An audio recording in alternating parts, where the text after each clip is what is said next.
हरे राम राम राम हरे हरे हरे कृष्णा कृष्णा कृष्णा हरे हरे हरे राम राम राम हरे हरे हरे कृष्ण राम राम राम हरे हरे हरे कृष्ण कृष्ण कृष्ण हरे हरे हरे राम राम राम हरे हरे हरे कृष्णा कृष्णा कृष्णा हरे हरे पुंडलीकवरदा विठ्ठल श्री ज्ञानदेव तुकाराम ज्ञानेश्वर महाराज की केवलं ज्ञानमूर्तिं द्वन्द्वातीतं गगनसदृशं तत्त्वमस्यादिलक्ष्यम् एकं नित्यं विमलमचलं सर्वदी साक्षिभूतम् भावातीतं त्रिगुणरहितं सद्गुरुं तन्नमामि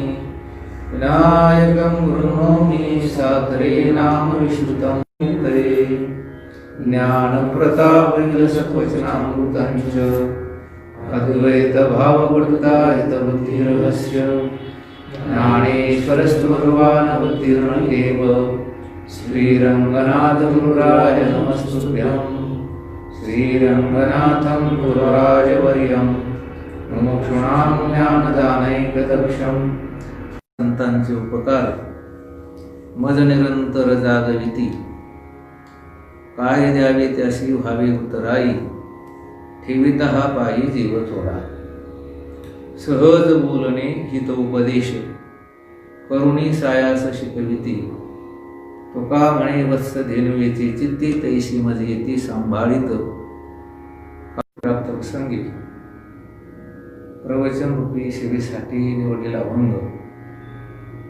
हा विश्ववंदनीय जगद्गुरु संत श्रेष्ठ तुकोबारायांचा 4 चरणाचा असून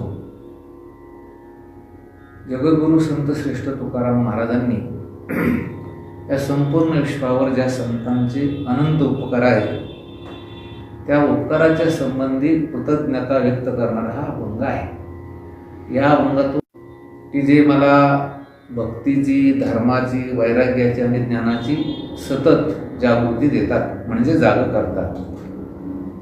एवढंच नव्हे तर ते म्हणतात त्यांनी मला जे काही या ठिकाणी जागृती दिलेली आहे त्या उपकारातून उत्तीर्ण होण्यासाठी मी प्रत्यक्ष जीव जरी त्यांच्या चरणावर पायावर ठेवला, त्यांनी सहज जरी ते बोलले तर त्यांचा समाजासाठी हिताचाच उपदेश असतो। सहज जरी बोलले तर समाजासाठी ते काय की हितोपदेश असतो आणि परत ते संत मला प्रयासानं प्रयत्नानं सायास करून काय करतात, शिकवितात।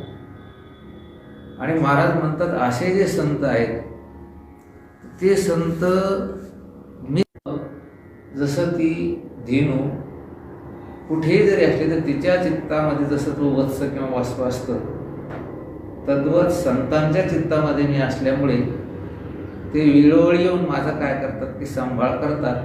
आणि म्हणून तुकाराम महाराज म्हणतात तुका म्हणे वत्स धेनुवेची चित्ती तैसी मज येती सांभाळित काय द्यावे त्याशी।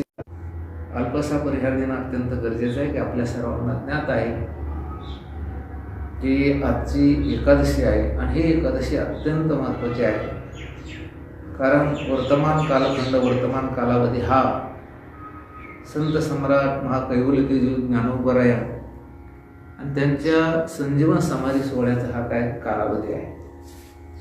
संत सम्राट ती आजच्या एकादशीपासून सुरू झाली होती, तसं दशमीपासूनच सुरू झाली होती आणि म्हणून महाराष्ट्रवासियांच्या दृष्टीने आजची एकादशी अत्यंत महत्त्वाची आहे। म्हणून माऊली ज्ञानोबरायांचा हा सध्या समाधी सोहळ्याचा कालावधी आहे, कालखंड आहे। आपल्याला माहिती आहे की कोरोनाच्या महामारीमुळे संपूर्ण वारी यात्रा हे काय करत सुयोग आहे, तर तो ज्ञानोबरायांच्या या समाधी सोहळ्याच्या निमित्ताने ही जी काही एकादशी आहे या एकादशीचा हा सोहळा आधुनिक तंत्रज्ञानाचा वापर करून आता ही सोहळे सरासरी ज्याला ऑनलाईन म्हणता येईल असे होऊन राहिलेले आहे। आणि म्हणून आपल्याला सर्वांना माहिती आहे की ज्या वारकरी धर्मधर्म संकीर्तन सेवा प्रतिष्ठान करण्याचा सुयोग घेतो जे परमस्नेह हरिभक्त बराईना अंबादास महाराज भालके यांनी सांगितलं की तुम्ही आता ही आजची प्रवचन सेवा करा. आणि त्या अनुषंगानं आपण आज ज्ञानोबारायांच्या या समाधी सोहळ्याची जी एकादशी आहे त्या एकादशी सोहळ्याचं प्रवचन आपण करतो. हे आपल्यासाठी अत्यंत काय आहे, त्या उपकाराविषयी केलेली कृतज्ञता आणि त्यांनी आपल्यावर केलेले जे उपकार आहे त्या उपकाराचं स्वरूप महाराजांनी आजच्या अभंगामधून प्रतिपादन केलेलं आहे. खरं तर असं आहे की जगामध्ये 2 प्रकारचा वर्ग आहे. पहिला वर्ग आहे कृतज्ञ आणि दुसरा वर्ग आहे कृतज्ञ. कृतज्ञ कोणाला म्हणायचं की आपल्यावर जो वर्ग आहे त्याला काय म्हणायचं, कृतज्ञ. आणि ज्यांनी आपल्यावर उपकार केले त्या उपकाराचं तर स्मरण ठेवीत नाही, कदाचित त्यांना विरोध करतो, त्याला काय म्हणायचं, कृतज्ञ.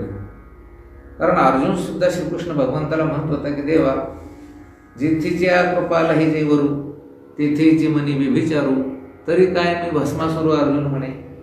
अरे देवा, तू मला हे विश्वनाथ मारायचं सांगतो म्हटल्यानंतर मी का भस्मासुर आहे का, असं कोण म्हणतोय? अर्जुन देवाला म्हणतो.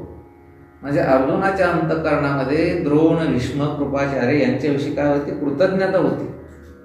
आणि म्हणून कृतज्ञ म्हणजे केलेल्या उपकाराचं स्मरण न ठेवणे याचं नाव कृतज्ञ आहे. आणि केलेल्या उपकाराचं स्मरण ठेवून सतत जाण जे ठेवतात त्यांचं नाव काय की कृतज्ञ. आणि म्हणून तुकाराम महाराज आजच्या अभंग करणारा काय की अभंग आहे.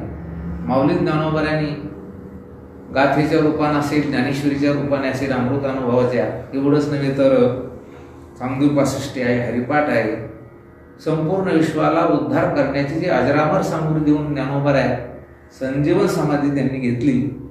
तर त्या ज्ञानोबारायांच्या विषयी तुकोबाराय आजच्या अभंगातून काय करतात, कृतज्ञता व्यक्त करतात. शरीरामध्ये कसं आहे की सारखं आहे, परंतु मनुष्य शरीरामध्ये आलेला जो जीव आहे त्याला भगवंतानं बुद्धी प्रदान केलेली आहे.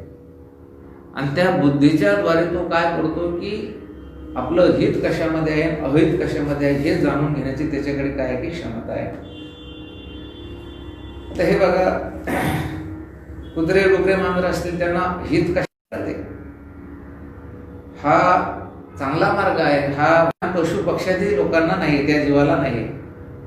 परंतु ते फक्त मनुष्याला जाय. ज्ञानोबा याच्याविषयी म्हणतात, काजे मार्गामार्ग देखावे, साचल टिके ओळखावे, हिताहित जाणावे हिताची लागी. ज्ञानोबा म्हणतात, काजे मार्गामार्ग हे तुम्हालाच कळत आहे, साच लटिके ओळखावे, हे सत्य आहे आणि हे खोटं आहे हे आपल्याला ओळखता येतं. हे कशासाठी करायचं? मार्गाने जायचं, वाईट मार्गाने जायचं नाही, खरं बोलायचं, खोटं बोलायचं नाही. तर हिताहित जाणावे हिताची लागी. हे बघा, तुम्हाला हित करून घ्यायचं असेल, अहिताचं सुद्धा काय नंतर आपलं काय होईल की हित होईल. मग हिताचंही ज्ञान पाहिजे आणि अहिताचंही ज्ञान पाहिजे. आणि अहिताच्या द्वारा किंवा अहिताचा जो मार्ग आहे त्याला टाकून द्यायचं आणि हिताच्या मार्गाचं क्रमण करायचं. हा नद्यात आल्याच्या जीवाचा काय कारण त्या ठिकाणी पुरुषार्थ आहे. आणि म्हणून हित आणि अहित ओळखण्याची जी बुद्धी आहे किंवा जे ज्ञान आहे ते फक्त मानवी शरीरात आलेल्या जीवाला भगवंतानं दिलेलं. भगवंताने तुम्हाला मला हित कशात आहे आणि अहित कशात आहे हे सांगण्यासाठी सुद्धा अनेक लोक नियुक्त केलेले आहेत, अनेक जण या ठिकाणी पाठवलेले आहेत. जसं भगवंताने आपल्याला नुसतं जास्त तुमचं अहित होईल आणि तर ज्ञानोबाऱ्यांना त्याच्याविषयी प्रतिपादन केलेलं आहे, ती आहे श्रुती. व्यवहारामध्ये बघा तुम्ही, व्यावहारिक दृष्टीने आपण लौकिक दृष्टीने जर चिंतन केलं तर तुमच्या हिताचं सतत चिंतन करणारी या विश्वामध्ये एक जात आहे, ती लौकिक दृष्ट्या तुकाराम आणि जाणे माऊलीचे चित्त. तुमची पत्नी असेल, बहीण असेल, संबंधी असतील, ते तुमच्या ज्ञानोबाऱ्यांनी तिला काय म्हटलेलं आहे की माऊली. कोणते उपमा दिलेले आहे? माऊली. लेपुराचे हित आणि वाहे किंवा जाणे माऊलीचे चित्त. ऐशी कळवळ्याची जाती आणि करी लाभाविना प्रीती. की कुठल्याही प्रकारचा अंतःकरणामध्ये लाभ नसताना प्रीती करणारी जात जर कोणती असेल ती फक्त कोण आहे? आई आहे. आणि त्या आईने तुमच्या हिता. आपण उन्हामध्ये खेळत असतो, लहानपणी खेळलो, उन्हामध्ये खेळायचं, किंवा बाहेर काय व्हायचं महाराज त्या ठिकाणी थकायचं, दमायचं, भागायचं. आणि हे सगळं झाल्यानंतर आपण विचार करा की आपण थकलेला सगळा आपला शिनभाग हलका जर कुठं होत असेल तर फक्त आईच्या कुशीमध्ये बसला की काय होतं की त्या ठिकाणी त्याचा शिनभाग शांत होतो, तो मोकळा होतो, तो शिनभाग हरून जातो. मग माऊली शब्दाचा अर्थ आहे की जिथे गेल्यानंतर आपलं दुःख समाप्त होतं, जिथे गेल्यानंतर आपला शिनभाग काय होतो की निघून जातो. तर माऊली ज्ञानोबारायांनी माऊली हा शब्द कोण असेल तर आत्मा आहे. आत्मा माऊलीचं दर्शन झालं रे झालं किंवा आत्मा माऊलीच्या कुशीमध्ये हा साधक जीव जाऊन जर स्थिरावला तर सकल दुःखाची निवृत्ती होते आणि परमानंदाची प्राप्ती होते. म्हणून हृदयात आलेल्या जीवाचं इति कर्तव्य जर काय असेल, कोणतं असेल तर आहे आत्मा माऊलीचं त्या ठिकाणी अपरोक्षत्वानं प्राप्त व्हावा किंवा त्याची आपल्याला ओरावरी भेट व्हावी असं जर वाटत असेल तर त्याच्यासाठी वेद माऊली आहे, त्याच्यासाठी देव माऊली आहे, त्याच्यासाठी श्रीगुरु हे सुद्धा माऊली आहे आणि त्याच्यासाठी संत सुद्धा काय आहे की माऊली आहे. भेटी कोणाची चिंतन मी आपल्याला तसं त्रिविध तापानं अनंत जन्मात हा जीव काय झालेला आहे की थकलेला आहे, भागलेला आहे. आणि या जन्मामध्ये त्याला श्रीहरी कृपेने जर ब्रह्मज्ञान झालं, आत्म्याचं दर्शन झालं की त्याचा शिनभाग काय होतो की हलका होतो. पण हा शिनभाग हलका होण्यासाठी किंवा आत्मा माऊलीच्या कुशीत स्थिरवण्यासाठी त्याच्यासाठी किती माऊली आहे तर 4. पहिली माऊली जर हितापासून काढिती हित देवनी वाढविती नाही श्रुती परवती माऊली जगा. अहितापासून काढायचं, हित देऊन त्याला काय करायचं वाढवायचं. अशी या जगामध्ये माऊली कोणती असेल तर श्रुती. श्रुती म्हणजे कोण? वेद. वेदाला काय म्हटलेलं आहे बाबा? श्रुती. मग अहिताला किंवा अहितापासून बाजूला करायचं. हिताचं देवही माऊली आहे, संतही माऊली आहे. आता आपण या माऊलीचं जर चिंतन करीत बसलो तर आपला 1 तास निघून जाईल. कारण वेद ही माऊली आहे हे खरं आहे, वेद मोठा आहे हेही खरं आहे. जीवाला जर खरोखर आत्मकल्याण करून घ्यायचं असेल तर ज्ञानोबराय म्हणतात या कारणे बापा जया थे आपुली कृपा तेने वेदाचे निरोपा आनन किती. त्यांना वेदाचं ऐकायला पाहिजे. कारण वेद श्रवण केला किंवा वेदाचं ऐकलं की अंतःकरण शुद्ध होतं. अंतःकरण शुद्ध झालं की ब्रह्मज्ञान होतं. त्याची कृपण शब्दाचा अर्थ आहे आपल्या ग्रामीण भागात आपण काय म्हणतो चिकट. काय म्हणतो आपण? त्याला हात लावला की चिकट असं नाही. काय अर्थ? पैसे खर्चण्यामध्ये अतिशय कंजूस. त्याचं नाव काय आहे? कृपण. माऊली ज्ञानोबर काय? वेदू संपन्न किरवय परिकृपण ऐसा आणू नोहे. त्याच्या एवढा कृपण, त्याच्या एवढा कंजूस असा कोणीच नाही. म्हटलेलं आहे माऊली म्हटलेलं आहे. माऊली म्हटलं तर वेदाचं श्रवण केल्यानंतर किंवा वेदाचं अध्ययन केल्यानंतर जीवाचं काय होईल? कल्याण होईल. पण तो कृपण आहे ना, तो चिकट आहे ना. कारण वेद मोठा आहे, श्रीमंत आहे, पण कसा आहे तो? कृपण आहे. कारण जेवढी जेवढी श्रीमंत माणसं असतात तेवढी तेवढी कशी असतात रे? हे असतात म्हणून काय होतात ते? श्रीमंत होतात.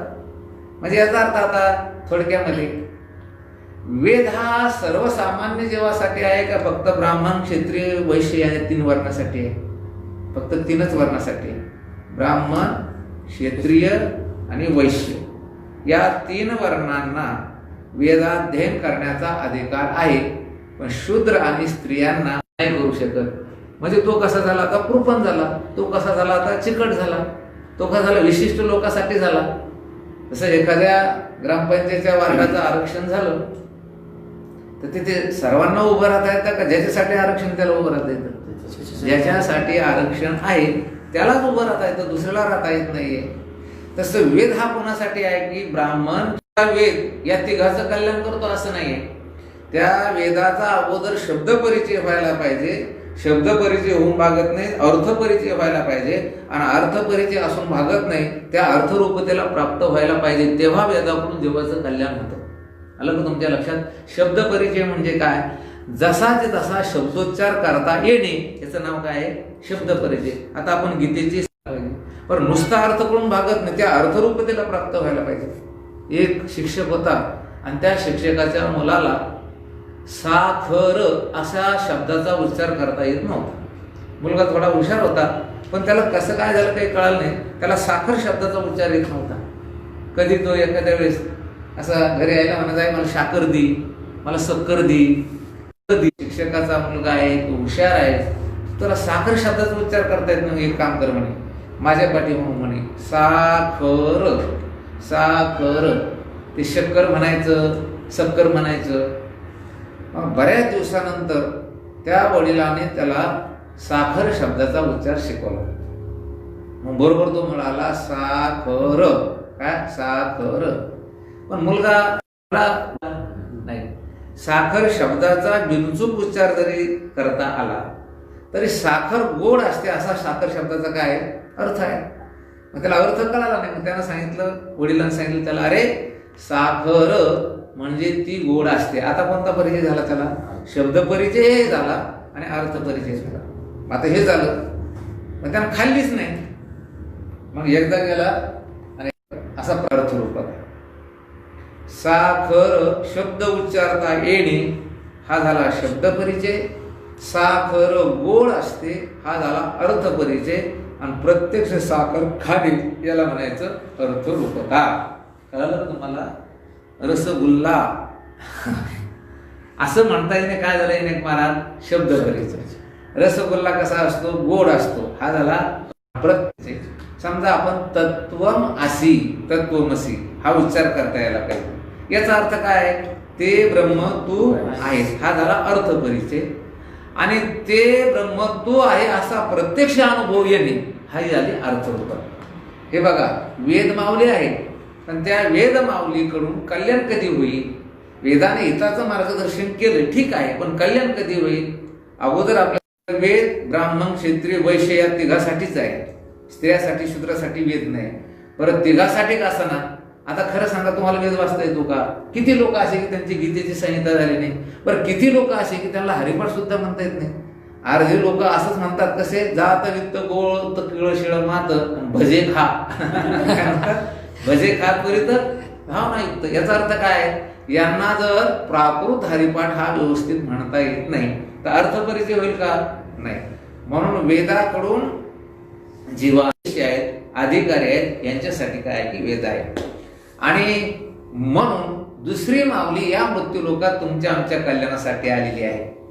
ज्ञानेश्वर माऊली त्यांच्यासाठी म्हणतात, देवाला म्हणायला लागले की देवा तू साधा नाहीये, तू संसार श्रांतांची सावली, अनाथ जीवांची माऊली, आमते किर प्रसवली तुझीच कृपा. देवा तो अनाथ जीवाची कोण आहे की माऊली आहे. पहिली माऊली कोण आहे? वेद. आणि दुसरी माऊली कोण आहे की देव. आता देव ही भक्ताचं कल्याण करतो का नाही? म्हणून ये शरण जावे सर्व भावे देवासी, आणि तो हा उतरील पार आणि भव दुस्तर नदीचा. पण देव हा कल्याण करीत असताना सर्व भावे देवाशी शरण जो जातो त्याचा उद्धार करतो. भक्ताचाच उद्धार करतो का नाही?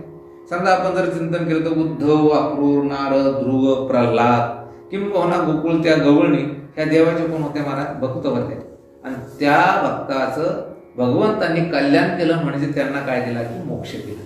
याचा अर्थ देव माऊली आहे, पण देव माऊली भक्त जो आहे त्या भक्ताचं काय करतो की कल्याण करतो. देव एवढा श्रेष्ठ आहे, एवढी माऊली आहे, इतकी श्रेष्ठ माऊली आहे ती. ज्ञानोबराने त्या देवाचं वर्णन केलं. तुझे अवधारे जाणू स्वतंत्र, देता मनसी पात्रा पात्र, पै कैवल्याशी पवित्र देव वैरिया ही दिली. हे बघा, देवानी भक्ताला तर मोक्ष दिला, पण जे वैरी होते त्या वैऱ्याला सुद्धा मोक्ष दिला. तुवा सनकादिकाची निमाने, सायुजी सौरसुदी धला पुतनी, जे विषाचे निस्तनपाने मारू आली. आता तुम्हाला सर्वांना ज्ञात आहे, पुतना नावाची राक्षसीन ही भगवंताची भक्त होती का वैरीण होती? वैरीण होती. ती भगवंताला शरण गेली होती का मारण्यासाठी गेली होती? मारण्यासाठी गेली होती. बरं, कंस हा श्रीकृष्ण भगवंताचा कोण होता? वैरी होता. तो सतत भगवंताला मारण्यासाठी विचार करीत होता. पण ज्ञानोबराय म्हणतात, देवा तू एवढा उदार आहे, एवढा उदार आहे. अरे जिने स्तनामध्ये विष भरून तुला मारण्याचा प्रयत्न केला, ती सनकादिकाच्या पंक्तीला नेऊन बसली. सनकादिक म्हणजे मोठमोठे साधू, मोठमोठे ऋषी मुनी यांच्या पंक्तीला. तू एवढा उदार आहेस, तुझे अवतारे जाणून स्वतंत्र देताना म्हणसी पात्रा पात्र. म्हणजे वेदापेक्षा देव हा श्रेष्ठ आहे. वेद हा विशिष्ट लोकांसाठी आहे, ब्राह्मण क्षत्रिय वैश्य या तिघासाठी आहे. देव तर भक्ताचं कल्याण करेल यात नवल नाही. रामचंद्र प्रभूने रावणाचं काय केलं रे? कल्याण केलं. कल्याण केलं म्हणजे मोक्ष दिला. श्रीकृष्ण भगवंताने कंसाला मोक्ष दिला, पुतना नावाच्या राक्षसाला मोक्ष दिला. जेवढे राक्षस होते त्या राक्षसाचा वध करून भगवान श्रीकृष्णाने त्यांना काय केला की मोक्ष दिला. मग वेद श्रेष्ठ आहे का देव श्रेष्ठ आहे? आता देव श्रेष्ठ आहे. का तर देव भक्ताचाही उद्धार करतो आणि वैऱ्याचाही उद्धार करतो. जगद्गुरु संत श्रेष्ठ तुकोवर आहे. हे देवाला सुद्धा त्याचं उणं काढण्यासाठी भ्याली नाही. त्यांनी मागं पुढं पाहिजे. देवा तू उदार आहे गड्या, याबद्दल काही शंका नाही. पण घेसी तेव्हा देसी ऐसा अससी उदार. देव घेतोय आणि नंतर देतोय, हे देवाचं काय की औदार्य. अगोदर तुमच्याकडून काहीतरी सेवा घ्यायची आणि नंतर द्यायचं, याला उदारपणा म्हणत नसतात, याला उष्ण फिरणं म्हणतात. काय म्हणतात त्याला? उष्ण फिरणं. एक माणूस पितृपक्षामध्ये कढी करायची म्हणून एका म्हातारीकडे ताक आणायला गेला. तिच्या घरी भरपूर ताक निघायचं. त्यानं मोठी अशी चरबी घेतली आणि चरबी घेऊन तो ताक मागायला गेला. म्हातारी थोडी उतारत होते. म्हातारीनं पटकन कशाला आला बाबा, तर काय नाही, मला ताक पाहिजे. म्हातारीने एक चरबी भरून त्याला ताक दिलं आणि ते चरबी म्हणजे तपेल उचलला तर त्याला म्हणजे थांब थांब थांब थांब, तपेल बाजूला ठेव. ते तपेल बाजूला ठेवलं, त्याच्यावर झाकण ठेवलं आणि म्हातारी घरात गेली. कुऱ्हाड आली मोठी आणि त्याला सांगितलं, हे माझं मोठं लाकूड एवढे 1 घंट्यात फोडून दे. 1 घंटा त्याच्याकडून ते इंधन म्हणून ते लाकूड फोडून घेतलं. लाकूड मग आता उदार आहे का म्हातारी? तिनं ताक फुकट दिलं का? काय घेतलं त्याच्याकडून? लाकूड फोडून घेतलंय. घेसी तेव्हा देसी. याला उदार म्हणायचं का? नाही. अरे देव घेतो नंतर देतो, मग त्याला उदार म्हणायचं नाही. वेदापेक्षा श्रेष्ठ आहे खरं आहे, पण तो फारसा उदार नाही. काय होतो हे सांगतो तुम्हाला. भक्ताचा अनन्य भाव घेतो आणि नंतर त्याला मोक्ष देतो. काय घेतो त्याचा? अनन्य भाव. अंतःकरणातील अनन्य भाव घेतो आणि नंतर देव त्या भक्ताला मोक्ष देतो. मग ध्रुव, प्रल्हाद, नारद, अक्रूर या गोपिका या सर्वांचा काय घेतलं देवाने? अनन्य भाव घेतला. देवभावाचा भुकेला. अंतःकरणातून संपूर्ण प्रेम देवावर समर्पित जे करतात तो भाव देवाने घेतला आणि नंतर त्यांना मोक्ष दिला. आणि वैराला मोक्ष देतो, तर वैराला मोक्ष देत असताना त्याचा जीव घेतो. काय घेतो? घेतला की नाही? कंसाला मोक्ष जिवंत असताना दिला का जीव घेऊन दिला? पुतण्याला मोक्ष कधी दिला विनायक महाराज? जीव घेतला का नाही? मग देव उदार आहे, पण कसा उदार आहे? घेतो आणि तेव्हा देतो. घेसी तेव्हा देसी. काय घेतो? सोप्या भाषेत भक्ताचा अनन्य भाव घेतो तेव्हा त्याला मोक्ष देतो आणि वैऱ्याचा जीव घेतो, अभक्ताचा जीव घेतो आणि तेव्हा त्याला मोक्ष देतो. मग आपल्याला देवाकडून मोक्ष मिळेल का? नाही मिळणार. कसं काय नाही मिळणार? आपण नारद, ध्रुव, प्रल्हाद, अक्रूर, उद्धव, ज्ञानोबा, नाथ महाराज, तुकाराम महाराज यांचा जेवढा भगवंतावर अनन्य भाव होता तेवढा भाव आहे का आपल्याकडे? नाही. बरं जाऊ दे, आपण रावणासारखी वैरी का देवाची? म्हणजे आपल्या अंतःकरणात संता एवढा भाव नाही म्हणूनही मोक्ष नाही. आणि हे जे काही वैरी होते तेवढा आपण काही या ठिकाणी अभक्त नाही. आपल्या गळ्यात तर माळी आहे, आपल्या कपाळावर गंधाची टिळी आहेत. मग आपण दुश्मन आहे का देवाचे? नाही.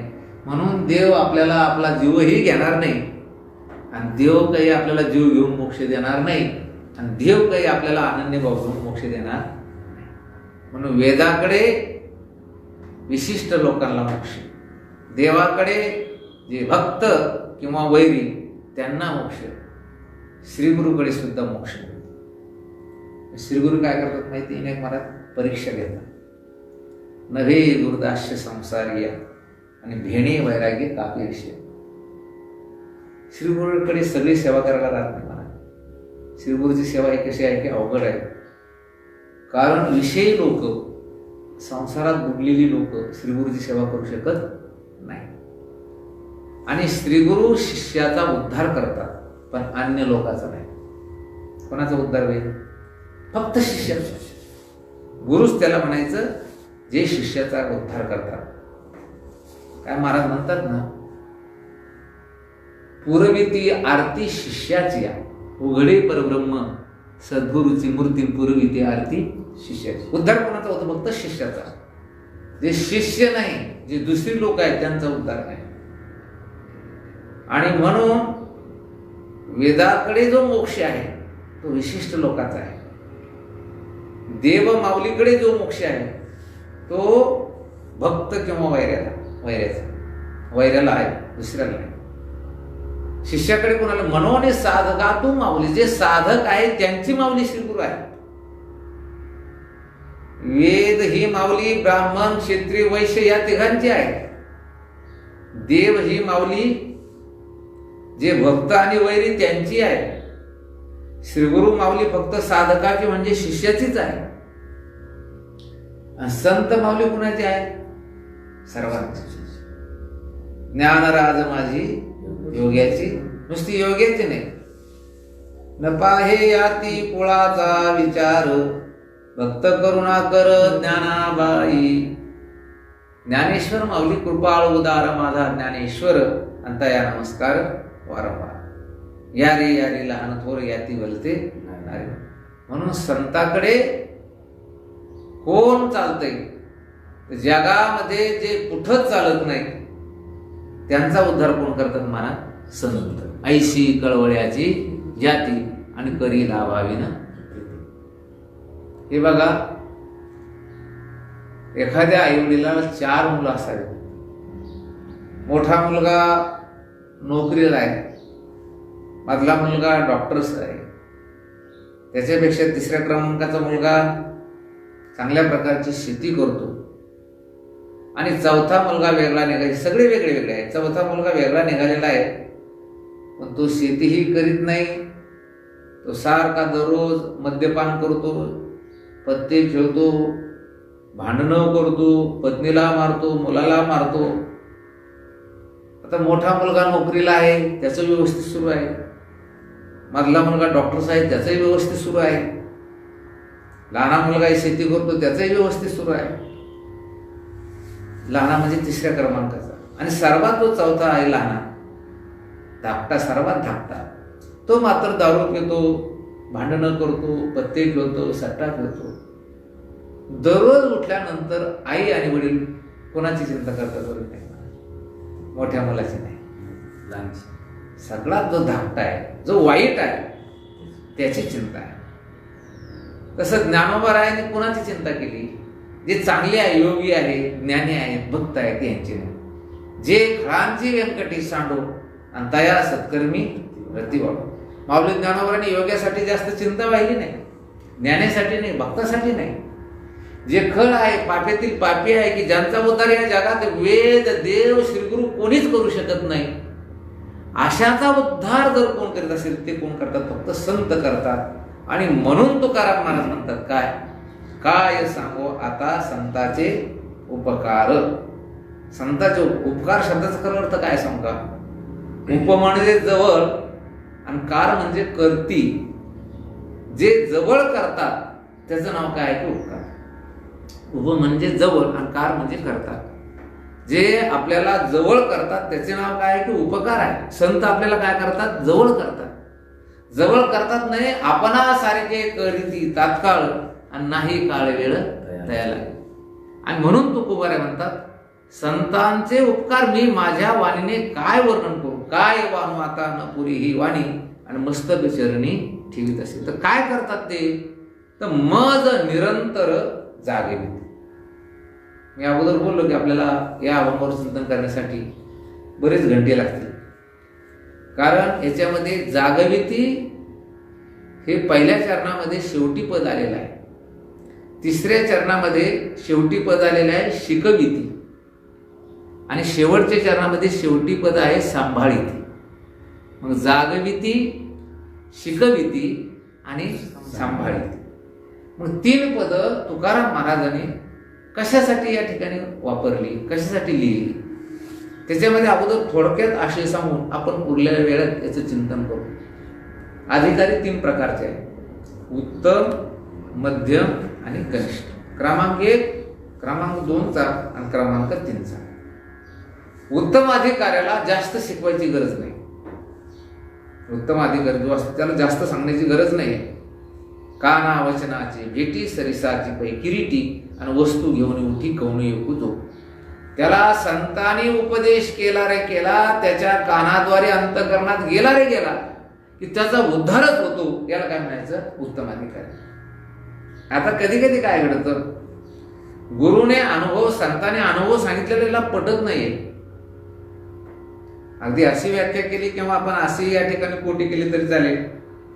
संतांनी स्वतःचा अनुभव सांगितल्याबरोबर ज्या उत्तम अधिकाऱ्यानं तो अनुभव श्रवण केल्याबरोबर संताला जो अनुभव आहे तो त्याला येतो, याला कोणता अधिकारी म्हणायचा? उत्तम अधिकारी.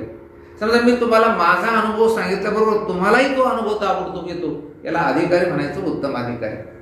तुका म्हणे कानी ऐकेली मात, आणि तो जे झाला घात जीवपणा. पण काही काय म्हणतात माहितीये का, महाराज तुम्ही तुमचा अनुभव आमच्या समोर प्रतिपादन केला, सांगितला, पण याला प्रमाण काय आहे? म्हणजे ज्याच्या अंतःकरणामध्ये संशय आहे, ज्याच्या अंतःकरणामध्ये काम वगैरे हे आहे, त्यांचा संतांच्या बोलण्यावर विश्वास बसत नाही. उत्तम अधिकाऱ्याचं कसं असतं, संताचे पाय हा माझा विश्वास. पण मध्यम अधिकाऱ्याचं बसत नाही. ते म्हणतात महाराज तुम्ही हे जे अनुभव सांगितले याला प्रमाण काय, पुरावा काय, कोणता पुरावा आहे? मग ज्याला अनुभव सांगावा लागतो आणि अधिक पुरावाही द्यावा लागतो, प्रमाणही द्यावं लागतं, त्याला म्हणायचं मध्यम अधिकारी. त्याला काय म्हणायचं? मध्यम अधिकारी. आणि ज्याला अनुभव सांगून भागत नाही, प्रमाण देऊन भागत नाही, दृष्टांत देऊनही भागत नाही, मग त्याला त्या ठिकाणी आपल्या शक्तिपातानं त्याचा उद्धार करावा लागतो, त्याला काय म्हणायचं? कनिष्ठ अधिकारी. आणि म्हणून महाराज इथं म्हटली की मज निरंतर जागविती. खरं आहे आता जागविती कशा कशाची जागविती? जागविती शब्द हा झोप या शब्दाच्या विरुद्धार्थी शब्द आहे. तुम्ही आता जागे आहात का नाही? आणि मग जागे नाही मग कसे आहात? झोपलेले. एक झोपलेला, दुसरा कसा आहे? अशा 2 प्रक्रिया आहेत. झोपेच्या विरुद्धार्थी शब्द कोणता आहे? जाग होणे. आणि जाग होण्याच्या विरुद्धार्थी शब्द कोणता आहे? झोप होणे. आता इथे महाराज काय म्हणतात? मज निरंतर जागविती. मग जागविती म्हटल्यानंतर अगोदर तुम्ही आम्ही झोपलेलो आहोत हे सिद्ध व्हायला पाहिजे की नाही? जसं झोपलेलं आहोत हे सिद्ध व्हायला पाहिजे की नाही? जसं बाबा तुम्ही जर म्हटले बाबाने आम्हाला जाग केलं, मग तुम्ही झोपलेला आहात हे सिद्ध व्हायला पाहिजे. तर झोपही 2 प्रकारची आहे आणि जागृती 2 प्रकारची आहे.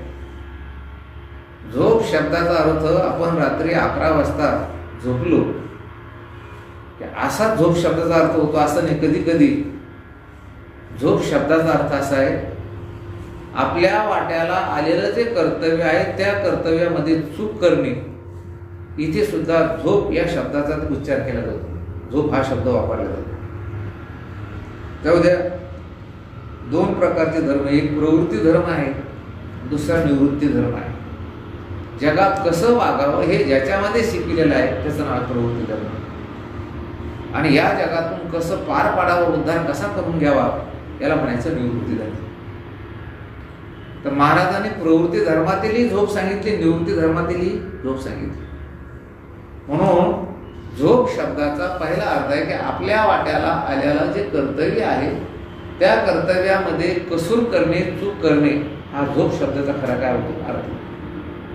उदाहरण घ्या, तुम्ही आता मोटरसायकलवर चाललात, कल्पना करा की तुम्ही या स्टॉपवर अगदी दिवसा 12 वाजता एखाद्या म्हाताऱ्या माणसाला धडक दिली, छोट हळूच असेल, काही लागलं नाही, त्या म्हाताऱ्याला जास्त लागलं नाही, तुमच्या गाडीला काही झालं, तुम्ही पडले नाही, पण ते म्हातारा थोडंसं खाली बसलं. बारा नवीन मुलं जमा होतात, त्याच्यात तुमचे काही ओळखीचे असतात. त्यांना वाटतं बाबा आता यांचा काही दोष नाही, दोष कोणाचा आहे, ते म्हातारीचाच आहे. मग काही म्हणते याला मारा, काही म्हणते यांच्यावर केस करा. तुमचे हितचिंतक ते येतात, त्यांना माहिती की यांना काढून द्यायचं. मग ते तुमच्यावर काय करतात की स्वार होतात, लगेच शिव्या देतात.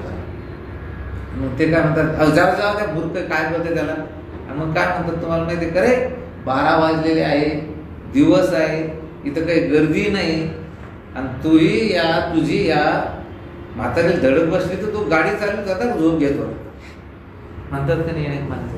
मग तुम्ही झोपलेले होते का? झोपलेले असते तर गाडी तिथपर्यंत गेली का?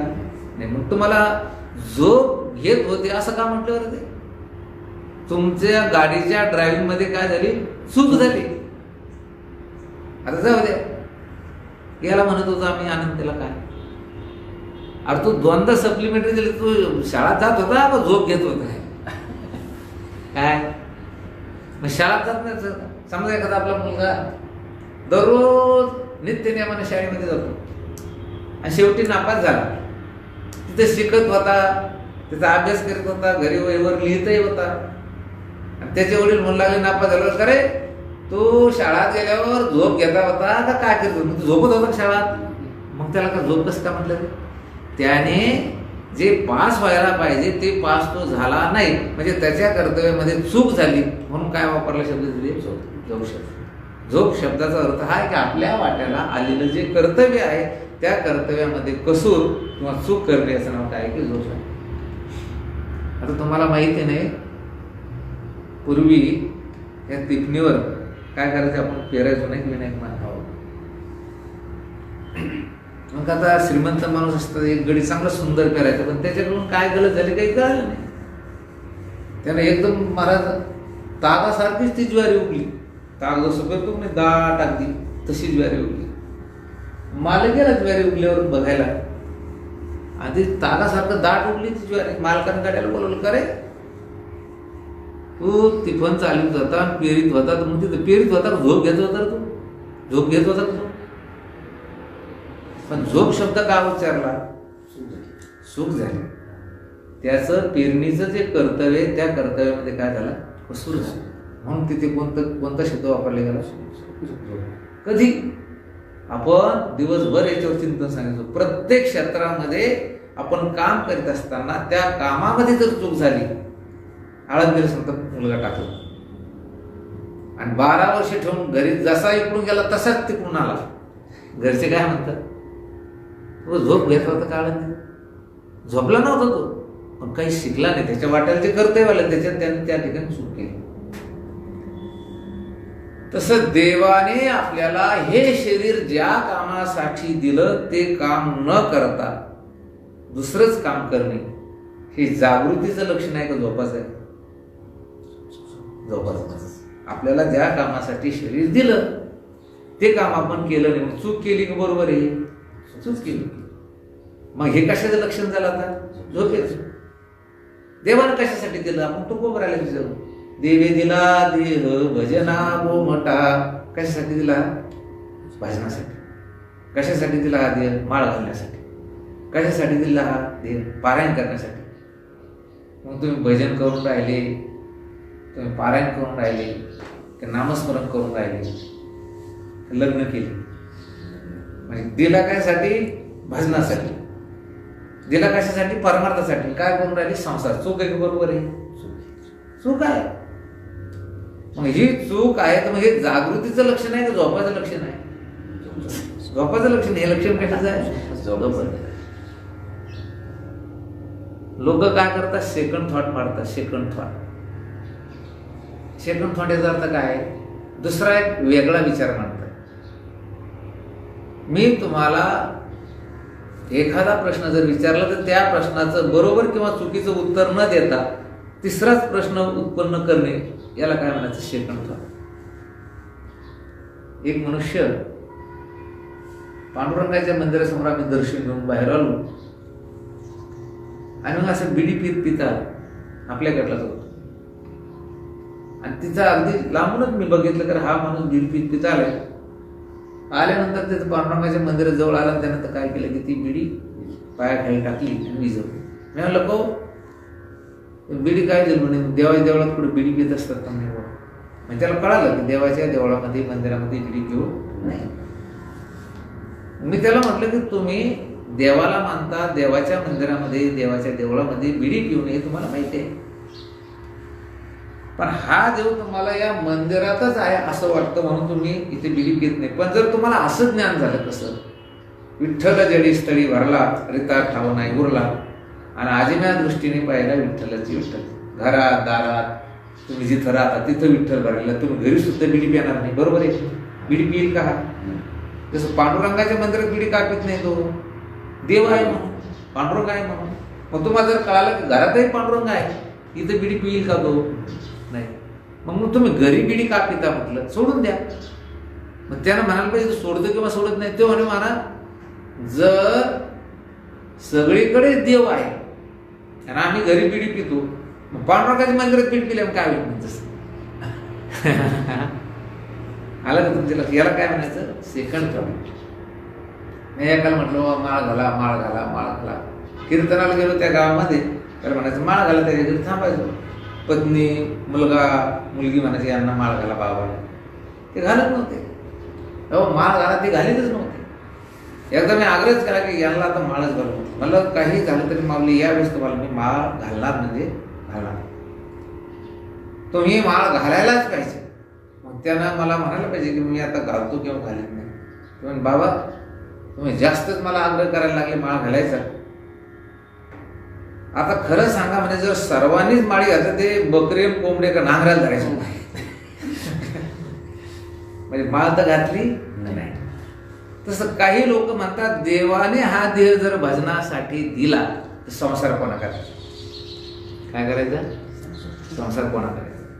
सगळे जर संन्यास झाले संसार कोणा करायचा. खरं असं आहे संसारासाठी हे शरीर नाही. आपण सतत एक वाक्य बोलत असतो की जो ज्या कामाचा अधिकारी असेल त्याने ते काम केलं तर त्याच्यापासून त्याला सुख मिळते, आणि तो जर अधिकारी नसेल तर सुख सोडून द्या पण दुःख मिळाल्याशिवाय.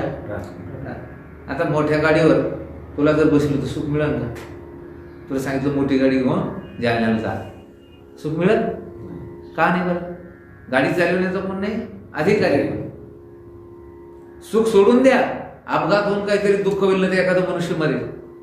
तसं भगवंताने हे शरीर जर संसारासाठीच दिलं असेल तर संसारात आतापर्यंत काय मिळालं पाहिजे होतं, सुख मिळालं पाहिजे होतं. याचा अर्थ सुख मिळत नाही याचा अर्थ असा घे त्याच्यासाठी नाही, त्यासाठी नाहीच आहे. लग्नाच्या वेळेस किती माणसं थाटात चालतात पाहून, लग्न झालं तिसऱ्या वर्षी त्यांना भेटाव काय, मग 2 मुली, काय झाले 2 मुली. पुन्हा तिसऱ्या वर्षी भेटाव, कसं काय बाबा आता 3 मुली झाल्या. मला आता कसं काय सुख घडूघडी वाढू लागे, घटू लागे. याचा अर्थ काय, संसारासाठी द्या, परमार्थासाठी आहे. तुमचा संसार तुम्हाला करता येत नाही, तुमचा संसार याला करता येत, तुमच्या दोघा संसार त्याला करता येणार नाही. पण त्याला रामकृष्ण हरी म्हणता येतं, तुला रामकृष्ण हरी तर तुम्हाला रामकृष्ण हरी म्हणता येतं. का म्हणता येतं बरं? सर्वांना जे करता येतं त्याचं नाव काय की परमार्थ. आणि म्हणून आपला विषय हा चाललेला आहे की देवानं हे शरीर भजनासाठीच दिलेलं असताना आपण भजन करायचं सोडून दिलं आणि आपण प्रपंच जर करायला लागलो, हे झोपेचं लक्षण आहे का जागृतीचं लक्षण आहे? झोपेचं आहे. आणि म्हणून जीवाला संसारामध्ये विषयाच्या तीव्र आसक्तीची गाढ निद्रा लागलेली आहे. आणि या गाढ निद्रेतून तुकाराम महाराज तो आम्हाला जाग करतात, नामदेव महाराज जाग करतात. उठा जागे वारे आता, स्मरण करा पंढरीनाथा, आणि भावी चरणी ठेवा माता, चुकवी व्यथा जन्माच्या.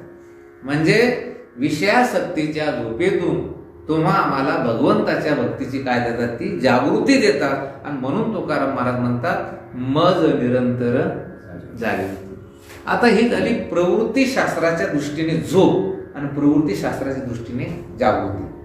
आता दुसरी एक जागृती झोप तुम्हाला सांगतो. झोपल्यानंतर तुम्हाला तुमच्या नावाचं स्मरण असतं नाही, झोपल्यानंतर तुमच्या जातीचं स्मरण असतं नाही, बरं तुम्ही कुठे झोपल्यात याचं स्मरण असतं नाही.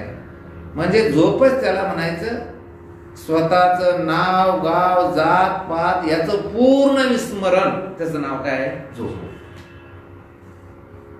आता तुम्ही आपल्या आश्रमावर झोपलात, झोपल्यानंतर गाढ झोप लागल्यानंतर तुला असं वाटतं की मी नंदापूरचा आहे, तुम्हाला वाटतं की मी कळवंतीचा आहे? नाही. पण तुम्हाला माहिती आहे की मी सदानंद आहे, याला वाटतं की मी आनंद आहे? नाही नाही नाही, हे पूर्ण विस्मरण असतं. उगीच लोक म्हणतात, त्या कीर्तनामध्ये काय करतात, काही लोक दूर बसतात. असे मी माणसाला म्हटलं आपल्या स्नेहीला की का हो तुम्ही कीर्तनाला असे दूर कस काय बसले? म्हणजे मग मला झोप येते म्हणे. म्हणलं मग एवढ्या दूर कस काय? म्हणजे थोडं थोडं कीर्तन ऐकलं, थोडी थोडी झोप घेतली. झोपून कीर्तन बरोबर होईल का? एकदा झोप लागली तर कीर्तन श्रवण होणार नाही, कीर्तन श्रवण झालं तर झोप होणार नाही. तुमच्या नावाचं पूर्ण विस्मरण, याचं नाव काय? झोप. नावाचं, गावाचं, जातीचं, पातीचं पूर्ण विस्मरण, याचं नाव आहे झोप. आणि जागा झालं की तुम्हाला पटकन कळतं मी कोण आहे. हे कळालं ना तुम्हाला.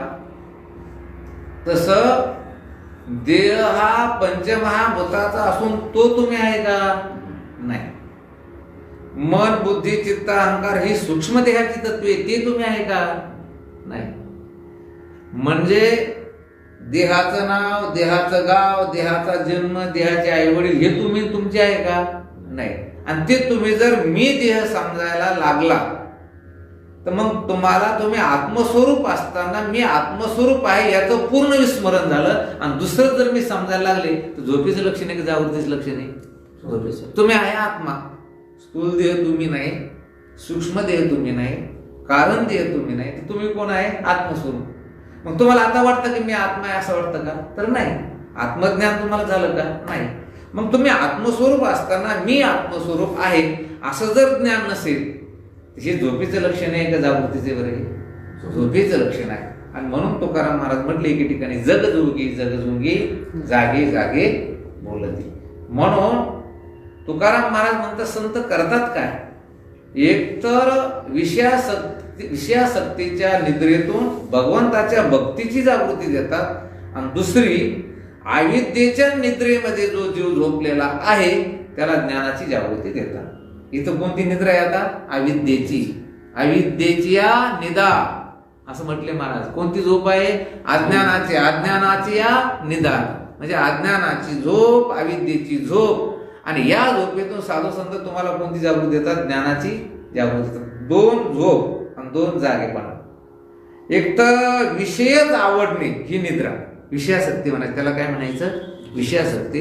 ते विषयासक्तीच्या निद्रेतून जाग करायचं असेल तर तुम्हाला भगवंताची भक्ती करावी लागेल. आणि अविद्येच्या आणि अज्ञानाच्या निद्रेतून तुम्हाला जाग व्हायचं असेल तर तिथं स्वस्वरूपाचं तुम्हाला ज्ञान व्हावं लागेल. म्हणून साधू संत या दोन्ही निद्रेतून आम्हाला काय करतात? निरंतर जागवितात. मज निरंतर जागवितात. भक्तीची जागृती देतात. भक्तीची म्हणजे दांभिक भक्तीने खरी भक्ती कोणती आहे आणि दांभिक भक्ती कोणती याचं चिंतन सांगतात. एवढंच नाही, वैराग्याची जागृती देतात. खरं वैराग्य कोणतं आहे आणि वैराग्याचा आभास कोणता आहे याची जागृती देतात. एवढंच नाही तर महाराज म्हणतात ते आम्हाला काय करतात की ज्ञानाची, भक्तीची आणि धर्माची जागृती देतात. माणसं कशालाही धर्म समजायला लागले. आणि म्हणून असं जाग करणारे या जगात कोणी नाही. म्हणून तुकाराम महाराज म्हणतात मी त्यांच्या ऋणातून उत्तीर्ण होण्याचा प्रयत्न करतो. पण उत्तीर्ण होण्यासाठी काय द्यावं त्यांना? देह जर द्यावा तर देह कोणाचा आहे? विनायक महाराजांचा पंचमहा. काय देह द्यावा? बरं जाऊ द्या, आत्मा द्यावा तर आत्म्याच्या दृष्टीने तीन मी कशी आहे? एकच आहे. आता जीव द्यावा तर जीवाची तरी सिद्धी होती का? जीवाची कुठे सिद्धी होती? जीव शब्दाचा अर्थ काय? कुटस्थ चैतन्य अधिक बुद्धी, त्याच्यामध्ये पडलेला आभास, आणि तिन्ही मिळून पुढे काय झाला? जीव. म्हणजे त्याची सिद्धी होत नाही. आपण जर आत्मा आहे तर बुद्धी नाही, पुन्हा मग काय आभासही नाही. जीवाची सुद्धा सिद्धी होत नाही. म्हणून महाराज म्हणतात बर ते ब्रह्मस्वरूप आपण जीव द्यावा, ते कुठे जमणार आहे? म्हणून काय पण तरी जीव हा सर्वात जास्त प्रत्येकाला आवडतो. सर्वात जास्त काय आवडतो? जीव आवडतो. जसं आपल्याला आपल्या पुत्राचा जो मित्र असेल तो मित्र आवडतो. कशामुळे आवडतो? आपल्या पुत्राच्या मुळे तो मित्र आवडतो. दुसरे पोरं आवडतात का आपल्याला? नाही. मग पुत्र मित्र कशामुळे आवडतो? पुत्रामुळे. पुत्र जास्त, आपल्या पुत्राला जास्त आपण आवडतो का? पुत्र जास्त म्हणजे पुत्राला आपण जास्त जीव लावतो, आपल्या शरीराला जीव लावतो, आपल्या शरीराला. पुत्रापेक्षा धन, तसं तसं पाहिलं वेगळी प्रक्रिया मानते. सर्वात जास्त काय आवडतं? धन. पण मुलगा खराब निघाला त्यासाठी किती धन गेलं तरी चालतं, पण मुलगा चांगला पाहिजे. म्हणजे धनापेक्षा काय आवडतो? मुलगा. मुलाईपेक्षा काय आवडतं महाराज? आपलं स्वतःचं शरीर. शरीरापेक्षा काय आवडतात? इंद्रिय. आणि इंद्रियापेक्षा काय आवडतो? तर जीव. सगळ्यात जास्त काय आवडतो? जीव. म्हणून महाराज म्हणतात पण जीव हा त्याचा बाद होतो.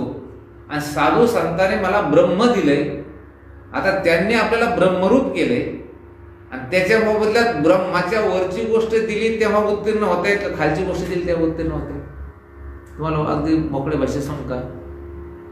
एखाद्याने तुमच्या मुलाच्या लग्नामध्ये तुम्हाला 5,000 रुपयाचा आहेर आणला. आता श्रीमंत माणूस आहे, त्याचे तुमचे फक्त प्रेमाचे संबंध आहे, नातेसंबंध सुद्धा नाहीये, आणि त्याने 5,000 रुपयाचा आहेर आणला, तर तुम्हाला त्याच्या ऋणातून उत्तीर्ण व्हायचं असेल तर 1,000च न्यावं लागेल. नाही मग किती? 5,500चा 6,000चा न्यावं लागेल. तसं संतांनी मला ब्रह्मरूप केलं.